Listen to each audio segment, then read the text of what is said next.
Hi, and welcome back to A Life of Compounding Interest. Thanks so much for joining us. Now, today I want to talk about poverty. I'm no stranger to poverty. I spent probably the first half of my life butting up against the line, sometimes a little over, sometimes a little under, but I knew exactly what it felt like to ride that poverty line through most of my early life. And it's not a fun place to be. It teaches you many lessons that I'm glad that I learned, but probably could have done without. But there's a lot of talk and very real evidence that people are struggling today. Whether it's an increasing price of housing and lowering availability, it might be inflation around the basics like food, transportation, and it could just be a job market that is insecure for so many people. Wages are going down because people are taking jobs that they don't want or underemployed and underpaid, and nobody is feeling good in that scenario either. The struggle is definitely real for many Americans today and people all around the world. I know that it doesn't sound great, but struggle is not poverty. Now, I've struggled in my life and still been outside of poverty. But the struggle is not, by definition, poverty. Poverty, by definition, is the inability to get the financial resources necessary to survive. That means you can't get the job that pays for the basics. And the basics are a roof over your head and food, and maybe the ability to go to work. The very base fundamentals that it takes to survive. That's not struggle, that's something completely different. And to really paint that picture, the poverty line in the US right now is $33,000 a year in annual income for a family of four.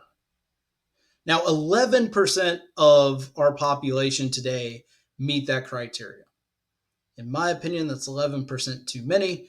But when I look at this number, I don't see the poverty line. This is worse than that because $33,000 a year actually isn't enough for most people to survive and pay for the basics. Just housing and food alone is going to push you over that. The poverty line and the problem with it being so low and it capturing so few people in our population, the issue lies in the fact that that's where all of the government assistance comes in. This is the line where government steps in and says, hey, these people need help, and we want to try to lift them out of this situation. That is what this poverty line was designed for. It's really a lot of the metrics centered around who gets Medicaid or housing assistance or food stamps. All of those programs work around this concept of a poverty line. The formula that is used to get to this $33,000 a year number is outdated. It's just outdated. It came from a time in the 50s when these numbers were established, and the numbers did work out.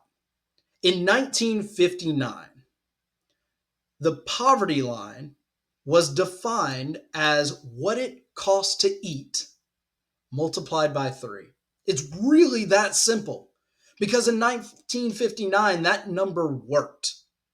You could have a budget that a third of your income went to pay for food and everything else after. Because food was actually more expensive in 1959. We hadn't quite fully licked the idea that a food shortage was right around the corner. We were closer to the Great Depression and the Dust Bowl than we were to our modern age of food surplus in many ways. This option of scarcity made food naturally more expensive. Now, today we can get cheap calories all the time. It might not be food that you want, it might not be healthy food, all of those things, absolutely true. But it sounds bad, but I don't think people in America should or have to starve anymore. There is food available at surplus.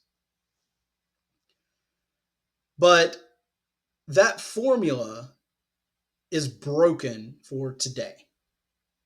Because in 1959, 22% of the population fell in that criteria of the same exact poverty line. In 1959, the poverty line was $33,000, exactly the same as it is today, when the average household income, even adjusted for inflation, was drastically different. $60,000 in 1959, $83,000 today. That's why more people fit into that criteria. That's why it helped more people. But now that number's broken. We've got additional expenses that we have to pay to live. We have increased the number of necessities that it takes to live. And I'll give you just two examples, and there are many more. But in 1959, you didn't have to have a phone. It was a nice to have, but you didn't have to. You didn't have to have health care. Again, you absolutely should, but you didn't have to. Now you have to have health care. It's mandated. You get penalized if you don't have health care, not just from medical expenses, but from government. And then there's internet. Internet is a weird new utility. Before it was, water, electricity, maybe gas if that was where you were. But now you have to have internet. You have to have internet to pay your bill. I came from a time where we would get in the car and go somewhere to pay our power bill. We could go to the power company, we could go to Walmart in some instances, and all of our bills were like that. You could put them in the mail, but if you were running really tight on funds and you didn't want that late payment or for something to get shut off, the fastest and easiest way to make sure that it got where it needed to go was to take it in yourself. Can't do that with many bills now, or there's an extra fee for sending it in the mail because we've moved past processing paper. No, you have to have internet to pay your bills, probably to work, to find a job, hold a job, and participate in the economy as a whole. We've reached the point that this is a necessity. And it's not just the internet connection. You have to have a device that can connect to the internet. So you have to have a computer, but most likely you are going to have a phone, a piece of hardware that is planned to be obsolete in a few years and you're going to have to buy another one.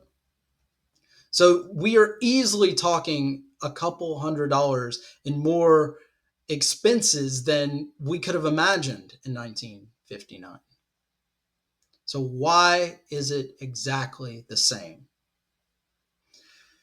This is one of those things that I can't rationalize the answer, that our poverty line is the same. The number of people on these government assistance programs linked to the poverty line are shrinking because nobody can live on $33,000 a year. I don't think an individual can live on $33,000 a year, much less a family of four.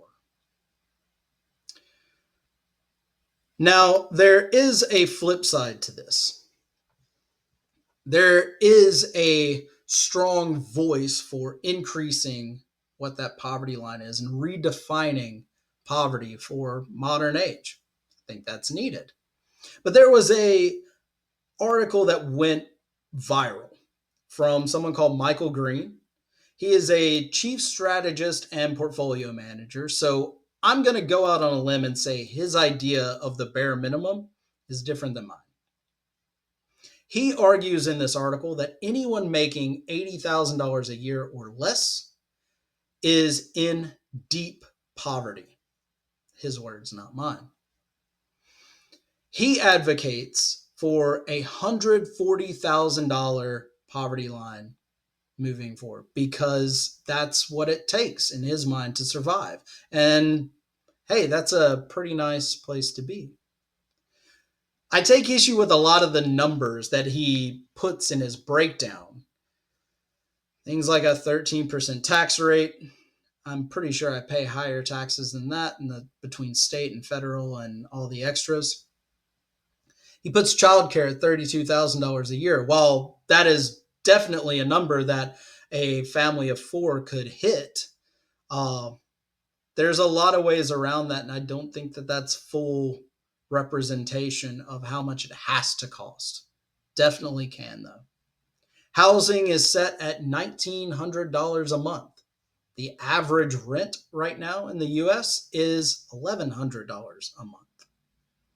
Food sitting at $1,200 a month. So that's $300 a week on average. And I can tell you, I go out to eat once a week and I've got a family and I know that I don't hit that number by a long shot. So I think that that's a bit over the top. Transportation sitting at $1,200. Healthcare sitting at $880, which is probably extremely accurate. And then there's another category. There's the other essentials. $1,800 a month factored into this. Other essentials. And if you break that down even further, there is an entertainment budget. I'm sorry, but if you've ever been in or around poverty, the last thing you're worried about is your entertainment budget. There are plenty of things that you can do to add joy to your life, add some relaxation, and they don't cost a dime.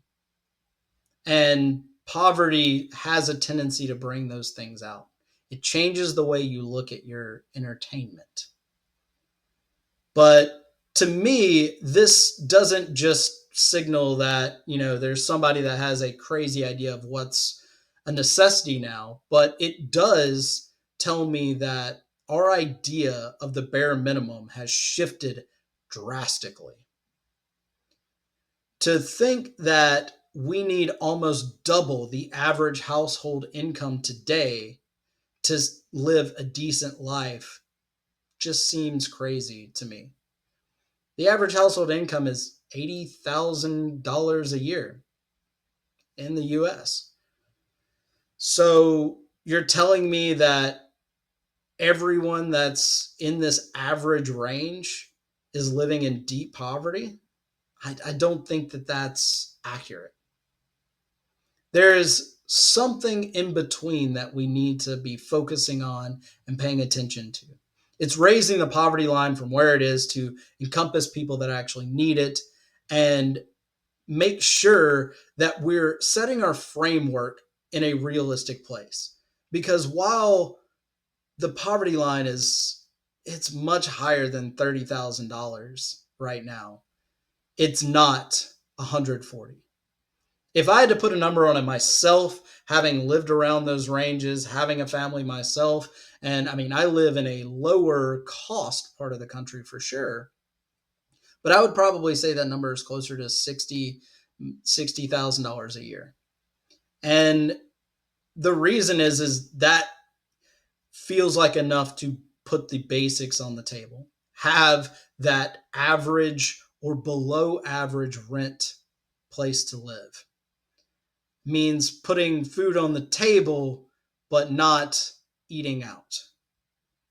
It means making sure you can get where you need to go, but your car is not a significant chunk of your expenses. No, there are much better ways to look at this that are actually helpful, that highlight the problems, but also advocate for just better spending by the population in general. We're getting there. I think we are very close to an entire population that's realizing that we can't spend the way that we did before. We might not need the things that we thought we needed. And in that, I think we actually stand a chance to reframe poverty in a better way. Now, I mentioned I grew up around this. I have felt what the poverty line has felt like. I have felt what food insecurity can feel like. And there is a path out of it for average people, for sure. Even if you've been up against that line, there are things that you can do to get out of it. And that's what those government programs were originally designed for. Don't think they're hitting the mark today, but it was to get people out of them. And I'll tell you how I really did change a lot of my framing and made that average life feel pretty darn good. Now, when I was looking at going to college, I didn't go to primary school, so I started community college at about the age of 17. This would have been mid 2000s, so I'll date myself a bit. But when I was doing that, I was on a Pell Grant. Now, a Pell Grant was for people that didn't have the money for college. The income threshold to receive a Pell Grant was very low. And I am very grateful for that entire program and how it helped me get through college, at least the first part of it. And I didn't have massive student loans on the back end.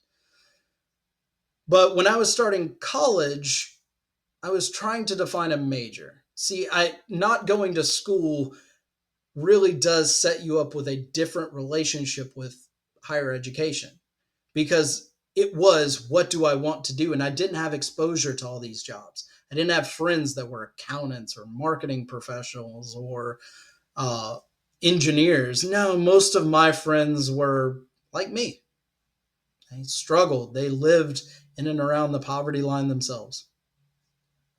So I was trying to think about the career that I could get a job, maintain a job, and it paid well on average, playing the statistics, and ultimately one that I didn't hate because I knew that college was a chance for me to build a life that I wanted to, and it gave me opportunities that I didn't feel like I had before. So, as I was trying to figure out what the rest of my life looked like, I serendipitously came across a segment done by Dave Ramsey. And this study I cited in my book, it really did help me frame a lot of things. And one of the big framings was, what income makes a good life? Now, in those mid 2000s days, that number that was cited in the study was about $75,000 a year. I'm not going to begin to tell you what their reasoning was, but I'll tell you why that number made sense to me. $75,000 a year to me meant I could have a modest house.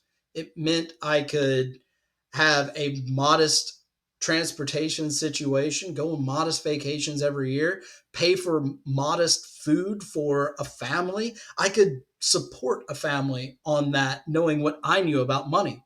It was double what I was used to having.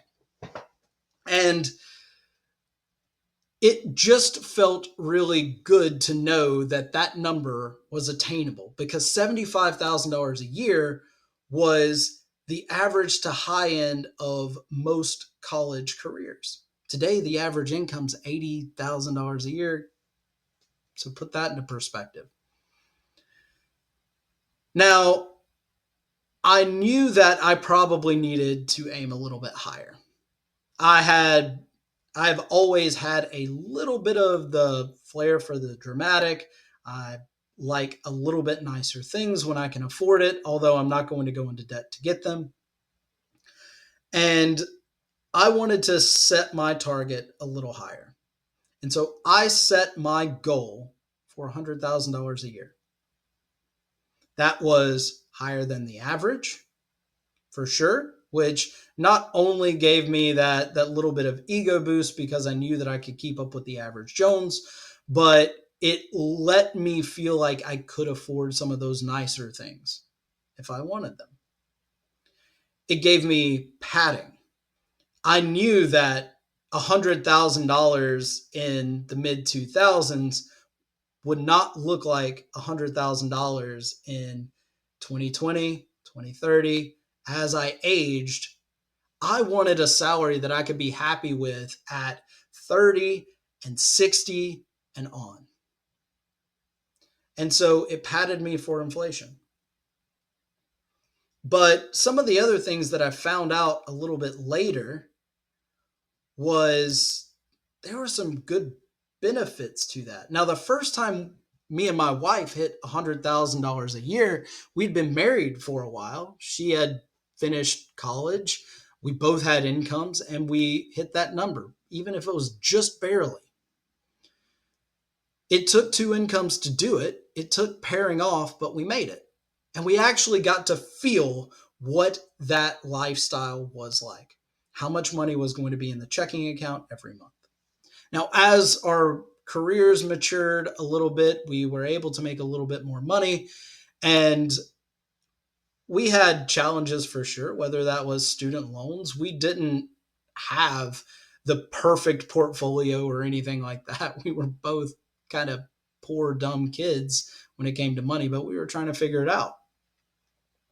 But I finally made $100,000 by myself at 7, 8 years into my career and a lot of hard work. I mean, I busted my tail to get to that number. But when I got to that number, what I found was if I exceeded it, things got out of whack. Anytime I went over $100,000 a year, I added more stress, I added more hours, I added more responsibility. All of that actually caused me to spend more money because I wanted to go out to eat more because I didn't have the energy to cook. I wanted to buy the things to make it feel like it was worth all this extra effort. And it really cut into my time with my family. And so I eventually started to right size for that number. I knew it was going into my account. And even when I made more money, my budget still stayed the same. I saved more money. I paid off more debt when I made more than that.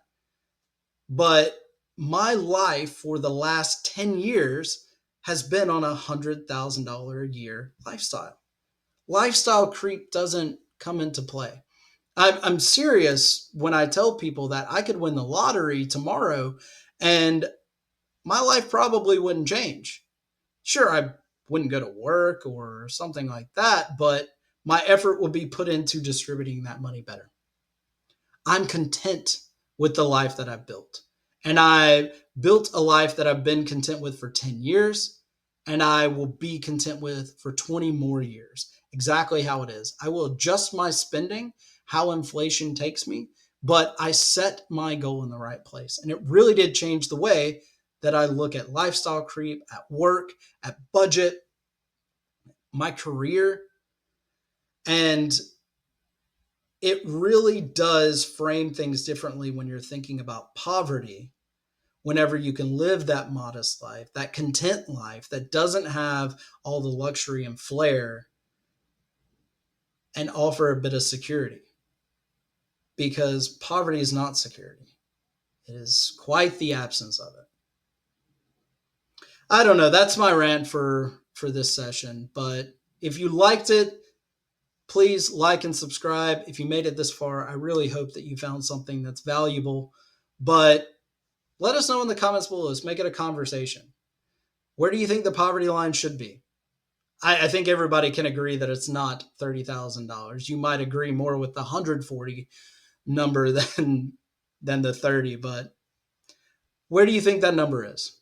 And the other question is, what is your dream life? Mine's $100,000 a year, and yours might not be. It might be 80, it might be 150. Where is your magic number that you could live forever on that budget and live well? I don't know. Comment below, like, subscribe. Thanks for hanging out. But until next time, take care.